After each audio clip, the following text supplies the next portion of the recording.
Part 1. In the winter of 1933, when America was breaking apart silently, no one noticed the thin man standing at the edge of a soup line in Detroit. The newspapers were busy counting bank failures. Politicians were busy blaming one another. Factories stood like skeletons, their windows broken, their machines frozen forever. And people, millions of people, were hungry. The man's coat was too large for his body. It had once belonged to someone stronger, someone heavier, someone who had not survived the last 2 winters. His shoes leaked water with every step. His face, sharp and pale, carried the look of a man who had learned not to hope too loudly, because hope hurt when it was crushed. But this man was not waiting for food. He was there to give something away. He reached into his coat pocket and touched a small envelope. Inside were 4 $1 bills, all the money he owned in the world. $4. In 1933, $4 could mean survival for a week if you were lucky, or death if you gave it away.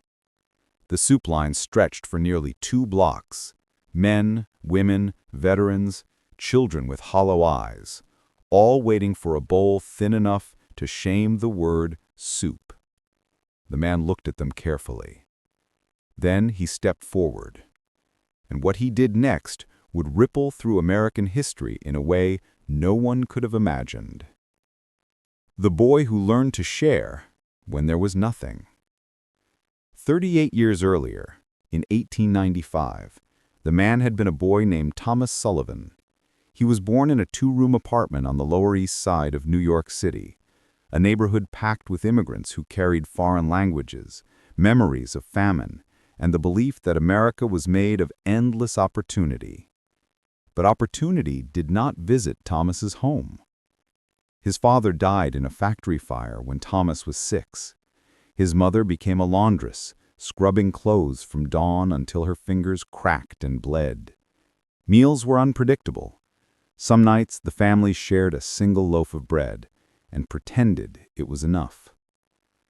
One winter evening, Thomas's mother cut the bread into 5 pieces. She gave 4 pieces to her children.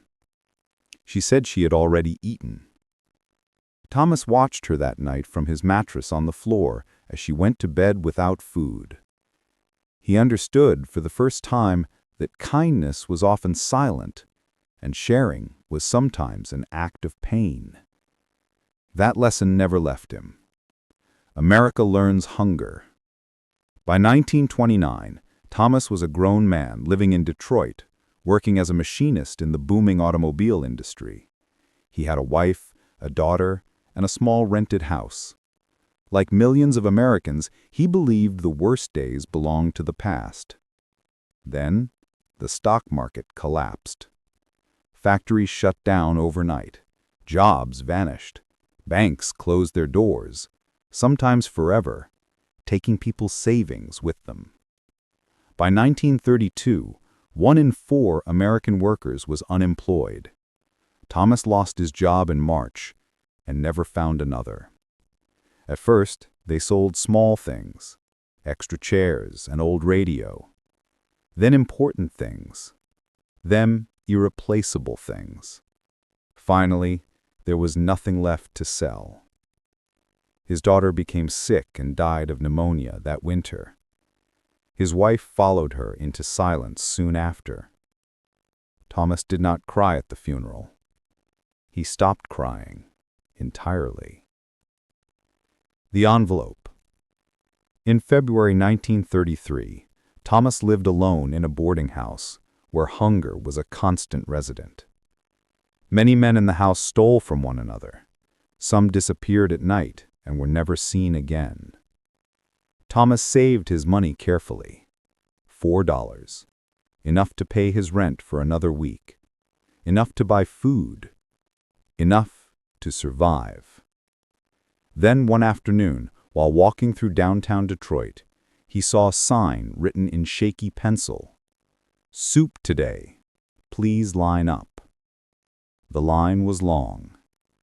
Thomas watched as a woman with 2 children was turned away when the soup ran out. One child cried quietly. The other stared at the ground. Something inside Thomas broke, not loudly, not dramatically, but permanently. He reached into his coat pocket. He stepped toward the volunteer running the soup kitchen, a tired man with red eyes and shaking hands. "I don't need a bowl," he said. The volunteer looked confused. Thomas placed the envelope into his hand. "Use it so you don't have to turn people away tomorrow." The volunteer tried to refuse. Thomas closed the man's fingers around the envelope. Then he walked away. The first button. The next morning, Thomas awoke with nothing to eat and no money left. But something strange had happened. The volunteer from the soup kitchen arrived at the boarding house with a small parcel. Inside was a bowl of thick soup, 2 pieces of bread, and a brass button tied with string. "A woman wanted you to have this," the volunteer said. "She said it was the only thing she owned." Thomas held the button in his palm. It was warm. That button would become the beginning of something far larger than a single act of kindness. It would travel across state lines, through war zones, churches, factories, schools, and eventually into the hands of American presidents. But Thomas did not know that yet. He only knew one thing. When you share when you have nothing, the world notices. Part 4. By the time the new century settled into its rhythm, America had learned to measure everything. Value became numbers. Connections became data. Generosity became campaigns with logos, targets, and slogans. And yet, the old habit remained stubbornly unmeasurable. Psychologists studying cooperation noticed something puzzling in the early 2000s. After disasters, natural or man-made, certain communities recovered faster, even when resources were limited. They shared information more freely. They organized without instruction. They trusted strangers sooner. When asked why, people rarely had explanations. They said things like, "It's just what we do. My parents taught me. It felt wrong not to." No one mentioned brass buttons. The experiment that failed to control kindness. In 2007, a research team attempted something bold. They tried to formalize kindness.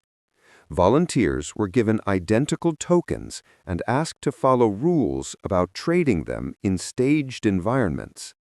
Every exchange was tracked. Incentives were calculated.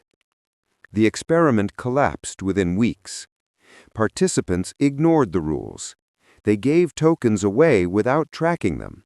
They replaced them with personal items. They helped people who have nothing to give back. The final report concluded, human generosity resists structure. It survives best when unobserved. The researchers moved on. The habit didn't. Schools in a digital world. By the 2010s, children carried screens in their pockets and spoke a language shaped by speed. Teachers worried that empathy was fading. Then, in a middle school in Oregon, a guidance counselor noticed something during lunchtime, a small pouch taped beneath a table.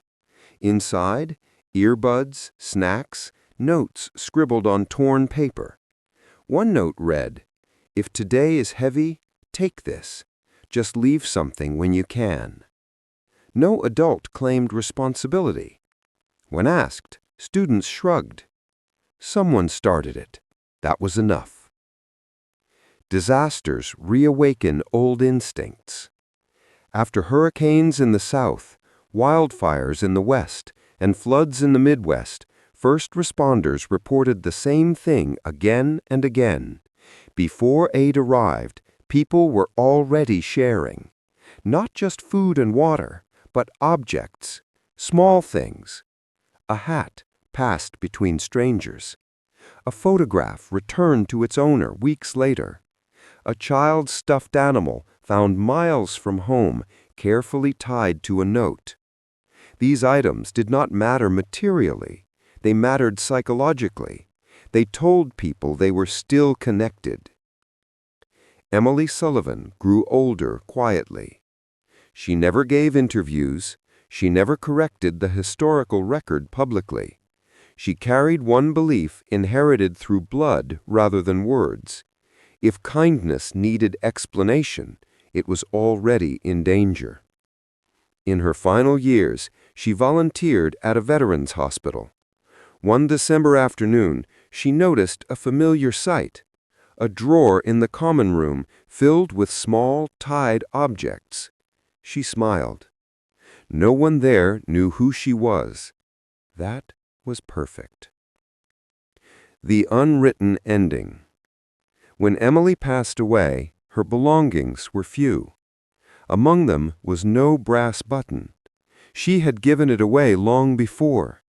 Somewhere, perhaps in a school, a shelter, a hospital, or a pocket, it continued to travel.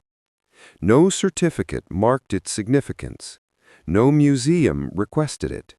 History did not record its path, but people felt it. What survived? Through depression, through war, through division, through disaster, America carried forward something it never officially named: a habit learned in hunger, a reflex born of loss, a quiet agreement between strangers. If you have something and another has not, share. If you take, replace. If you cannot, remember. The final truth. Thomas Sullivan never intended to change anything. He intended only to stop one woman from being turned away hungry. But history is often shaped by those who act without ambition. The strongest systems are invisible. The longest-lasting movements are anonymous. And the most powerful stories are the ones people carry without knowing why. Somewhere tonight, a small object is being tied with string. Someone will take it. Someone else will leave another. And the world, quietly, will continue to heal itself the same way it always has. One shared thing at a time.